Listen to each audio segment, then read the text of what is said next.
Hey guys, this is Comic Ken, and a new hot take just dropped today. And we were just recovering from the Jim Lee take from last week, and now we got this to deal with. This comic writer named Nick Patch says, "Is this a hot take? Writing a comic book requires more effort than it takes to draw one.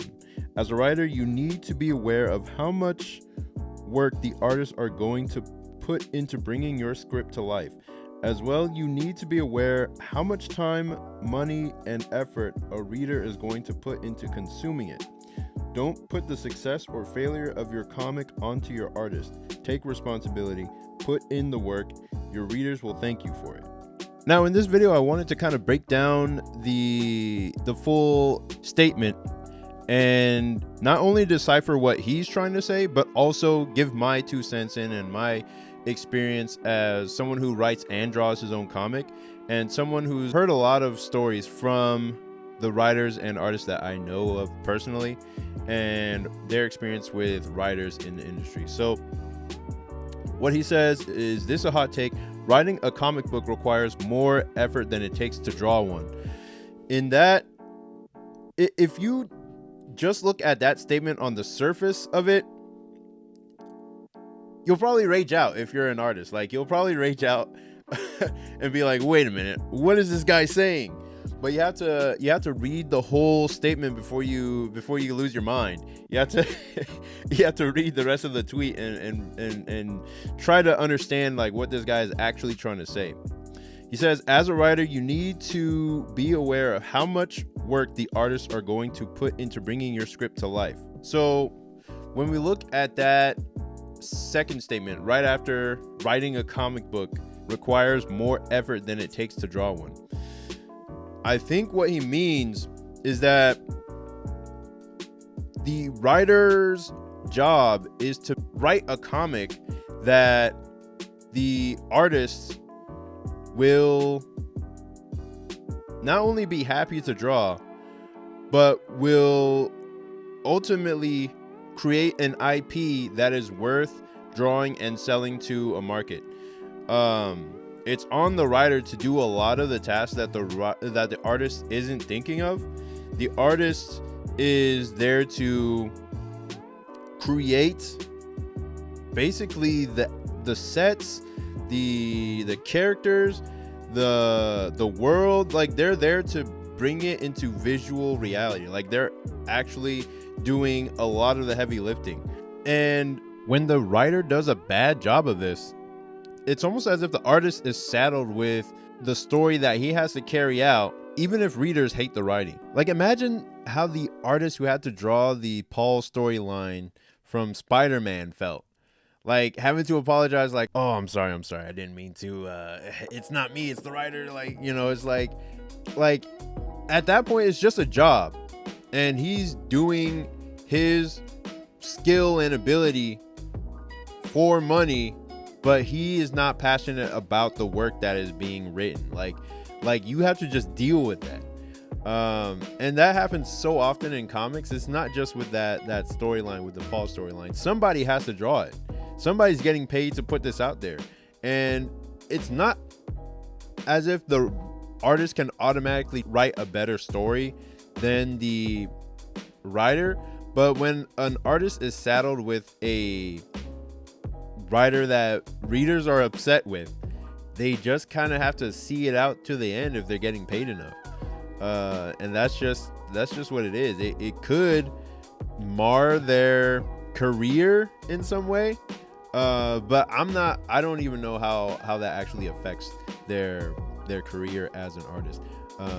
I just know that I would not want to be the one who has to draw a storyline that I'm personally not into or not passionate about.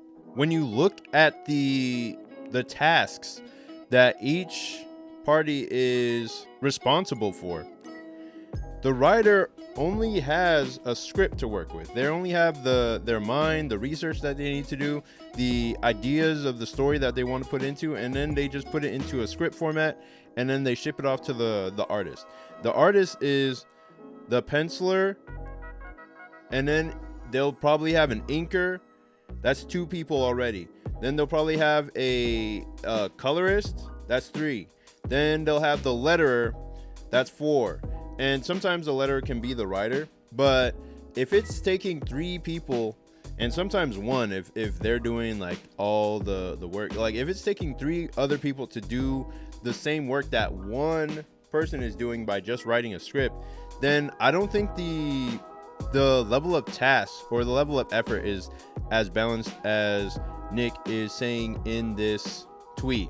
I know it's a lot of mental effort, a lot of mental thinking that is required to make the writing a worthwhile story to draw, but the physical effort on the part of the artist is so much more than it is for the writer, that it's really unbalanced. Like, it's really unbalanced.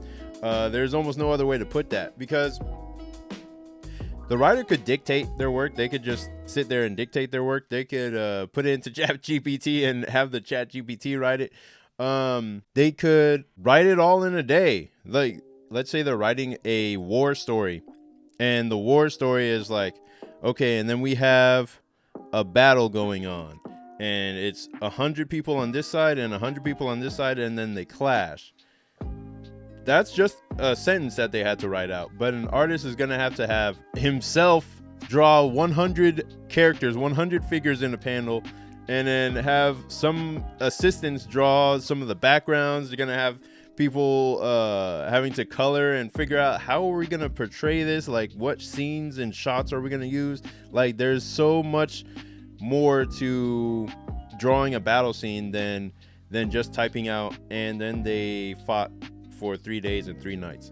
And I think one of the best comments that I read in the thread afterward, and this hot take got everybody riled up, because there are so many people that I've seen in comics just commenting on this. This is Julius Freeman. He's got a really funny, you're just poking a bee's nest. Rob Liefeld commenting on it. This is crazy, man. But the best comment that I saw out of all of them was from Michael Bancroft, where he says, as someone who does both, I would say that the art takes more persistent effort than the writing. It's just a constant slog. Effort is not the same as difficulty, though. I can't really speak to that. However, I have no experience with what it takes to draw at an elite level. I will just say that uncounted and unnoticed hours go into honing your writing craft. And I think that was the best way to put it. Most of the effort is done by the artist. Most of the physical effort is done by the artist. There's a lot of mental effort as well in figuring out the shots and what needs to go in, and trying to figure out what the writer is trying to do, and collaborating with the writer as well. And then in Michael Bancroft's words, the writer has the main difficulty in terms of creating a story that not only reads well and sounds good from the characters, but also creating that character's arc, creating a story that doesn't lag, that doesn't drop the reader's attention, that can sustain a long form narrative and keep readers interested in coming back for more. That's part of the writer's job. And that part is difficult, in that you can't just draw a cool drawing and have people invested in the story.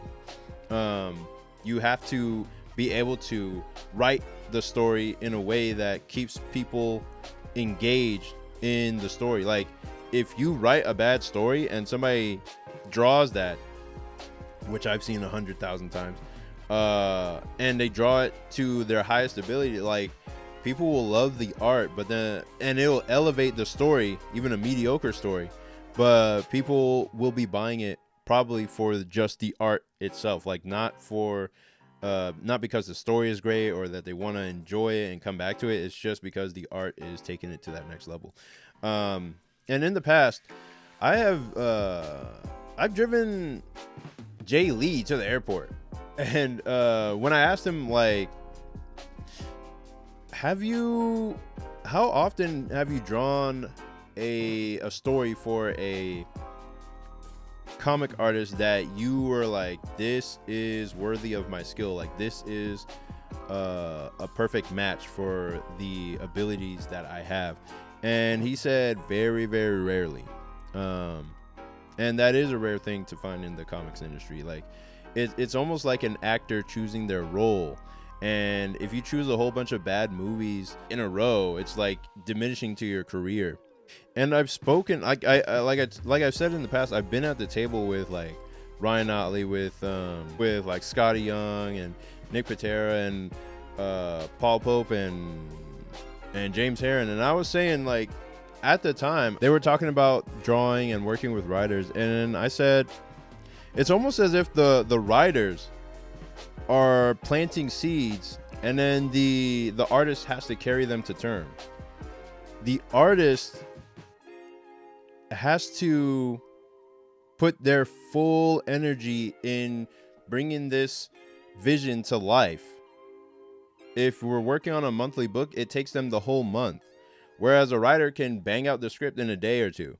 Like, they put all the front end effort, maybe months or years of developing a story and coming up with something, and then they give it to the artist, will be working and toiling away on that thing for a whole month, whereas the writer can fuck off somewhere else, like go off somewhere else and start writing their next thing. Like, I have seen so many incomplete comics in the industry where the writer will launch 5 different series at the same time, and they have this top tier artist working here, this artist working there, this artist working there, and they're just pumping out these scripts like nobody's business.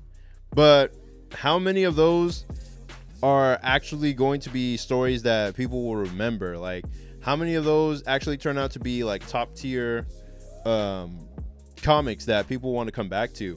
And then 99% of those are abandoned because they either didn't sell well, the writer didn't do their job, and have readers coming back, and then the artist suffers because it's like they put in their top tier effort towards a script that the writer was only applying 1/5 of their effort to. And it's like, okay, well, now I got to find a writer who actually cares as much as I do about this property or about the IP that we're both working on. And then the artists are upset that the writer is only putting in so much effort, and the profit split is 50-50, where they bang out a script in a day and they're just like, all right, here you go, 50-50, like it's equal effort that we just did. And it's like, no, like they were feeling like, no, dude, like I put in all this effort, and then I have to pay for colors, I have to pay for I have to pay for an inker, like it comes out of my my pay to get all this assistance and help with the stuff that I'm doing, and then the profit split is 50-50. That's why I saw a lot of artists going off to write their own books and create their own stuff, because I feel like it's easier for an artist to go into the role of a writer because there's less mental effort involved in it, and they can sort of figure out like, okay, this is what the writer is doing and how they're doing it. They can figure out how to write. But a writer is going to have a way harder time figuring out how to draw and enjoy that drawing process enough, or be willing to suffer through that drawing process long enough to actually see a full comic to fruition. It's like they have to be doing it out of the passion or joy for drawing, whereas an artist can figure out how to write, crank out a script in one day and get it done. There's very few comics that I've read where it seemed as if the writer was putting in the same exact amount of effort, or at least a comparable amount of effort, to create a great story that the artist was putting in drawing that story and bringing it to life. The first comics that come to mind are Transmetropolitan and Watchmen, where the writer definitely put as much effort into writing it as the artist put into drawing it, and you can see that effort on the page. Like, you can see like, oh, this person is using metaphors, similes, like this person is almost as if they're writing a book, or like they are really working with the artist to make something great. Like their energy and full focus is on producing that monthly book, and it's not scattered among 5 other different books.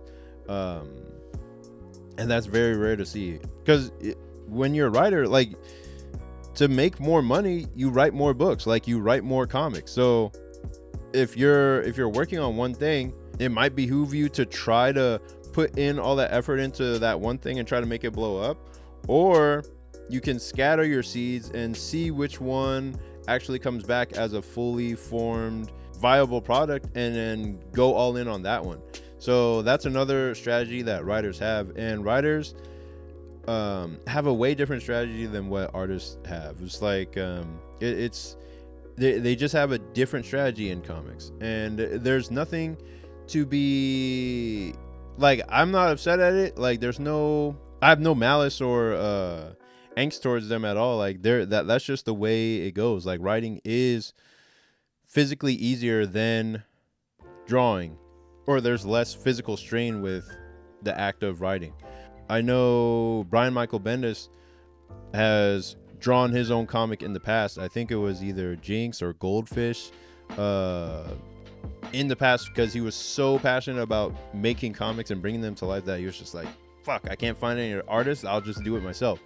And so he knows the pain of actually like trying to bring his own ideas to life, and not just slapping together some scripts and just giving it to the artist so that they can, pull something out. So yeah, there's been a lot of situations where the artist will do a lot of the writing on the page for the writer, like just figuring out stuff like background stuff that could be put in and added to the story. And yeah, it's just a really nuanced conversation to have, and I don't want to be like driving a wedge between artists and writers. Like, we need each other to make a solid, great product together, and it can't be done by just one person. Even if you are a writer and an artist like myself, like it needs somebody to help you edit. It needs somebody to verify that your ideas are even viable to go out to a public market and that kind of thing. So yeah, that's just what I've heard in the past, and I myself am working as a writer and artist, which is something I've always wanted to be. I'm a webcomic creator, and I'm making my latest webcomic called Saintly. It is a demon chase horror action comedy about 2 best friends who have to outrun the demon loan sharks that they borrowed from.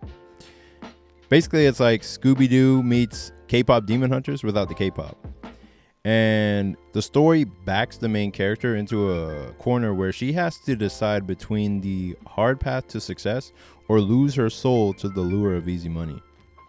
And we get to see the ramifications of her choice, and if she can hide this deal with the devil from her friend, or if it will tear them apart. And I hope you read my comic in the description and check out the story. It should appear in your email inbox or your spam folder if you don't see it. And I hope you check that out in the link in the description. And I will see you in the next one. Peace.